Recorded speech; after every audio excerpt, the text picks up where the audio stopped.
We do a little Mussar today from Sefer Totzaot Chaim, a little Kabbalistic Mussar.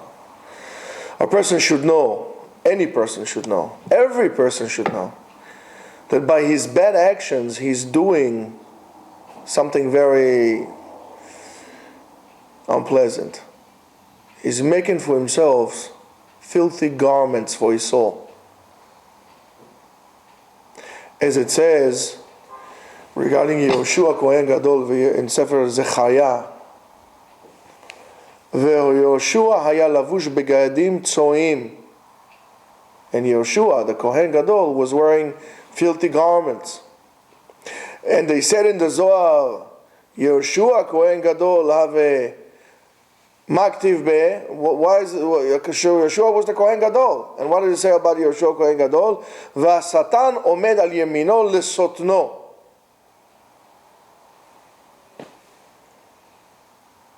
The Satan sends on the right side to induce him, the devil so-called. So if him, Kohen Gadol, is like that, how about the rest of the people? A person must make tshuva so his soul would not be rejected to the outside when he goes up to Shamayim, when it departs from the body. King David, used to pray on that. It says, Shomran nafshi, guard my soul. Al timsar beyad hamekatregim. Don't give my soul over for those who try to stumble me.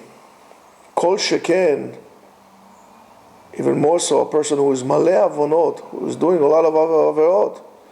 En mispar kama tshuva v'kama tefillah tzarich. You cannot even start counting how much repentance and prayer he needs to put in. Ksheyetzar ha'adam ze besichlo, when you're going to realize this with your brain, that your neshama will go up derech kol ha'ichalot, through all the heavenly chambers, and gives a cheshbon, it gives a count for everything it did. V'dochin ota lachutz, and then it's being thrown away. How would you feel if you go to a house, let's say you are in a, I don't know, presidential gala. All the people, the ministers, and all the, I don't know, whatever from the world, in an inauguration gala for a president, and you come in and say, you get out of here, you, out. You want to understand what hell is? This is hell. An embarrassment. An embarrassment of not only what you did, what you could have done, what you could have become, and you didn't. Kama ra'u sheyitztaer, how appropriate it is that you should feel bad and you should cry. V'im yiskeh adam, and if a person had merited to do a tshuva shlema, shetiyeh mitato beneshika, that he's going to die in peace. Uniftar b'chol dinei v'cheshbon ve'oshrav. He is exempt from that, and he is lucky for that. In other words, fix yourself now.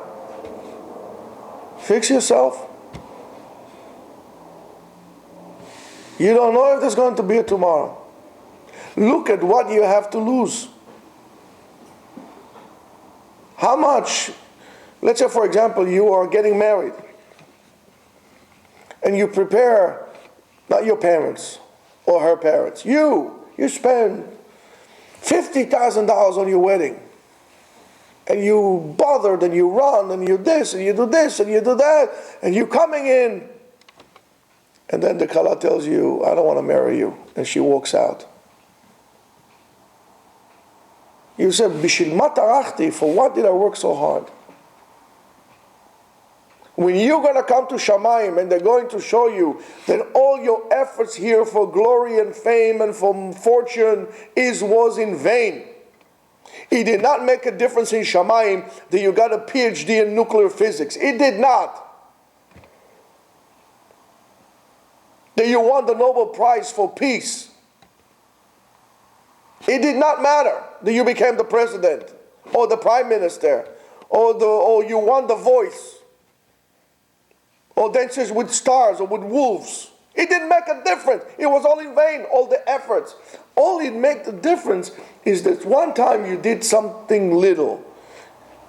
And he says, oh my goodness, I was wrong.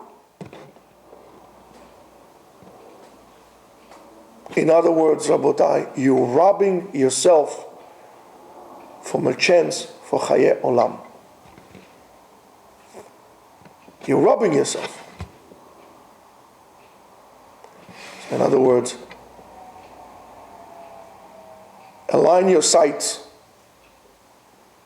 Make sure you hit a bullseye. Align yourself for Shamayim. V'yukol ma'asecha, and all your actions should be directed lichvot Shamayim, for the honor of Shamayim. Keep Torah mitzvot. Do it with all your heart. Do it because it needs to be done. That's without any ulterior motive. I would tell you even that, don't even do it with passion. Because all of a sudden, it's going to be difficult for you, and as passionate as you will be about something, eventually this passion would steam itself down. Hardship would come, and you're not going to be able to overcome this.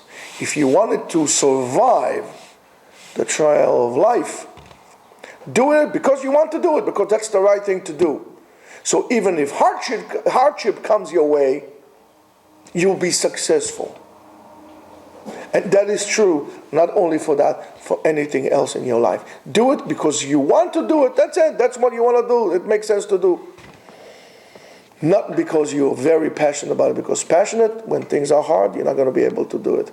If you're a piano player, and your goal is to play piano, and now you lost a pinky, and you think that you cannot do it, your passion is gone. But if you do it because that's what you want to do, you'll become the pianist. You'll figure out a way to play what's the most difficult concerto to play? Rachmaninoff what? 13? Third. 13 what? Third concerto. Third concerto. Okay, Rachmaninoff third concerto. Even if you have 9 fingers, you'll figure out a way to play it. And if you, pianist, say you can't, I'll tell you that's the difference between me and you. If you want to, you could. The obstacles or your lack of achievement will be because you put them out there.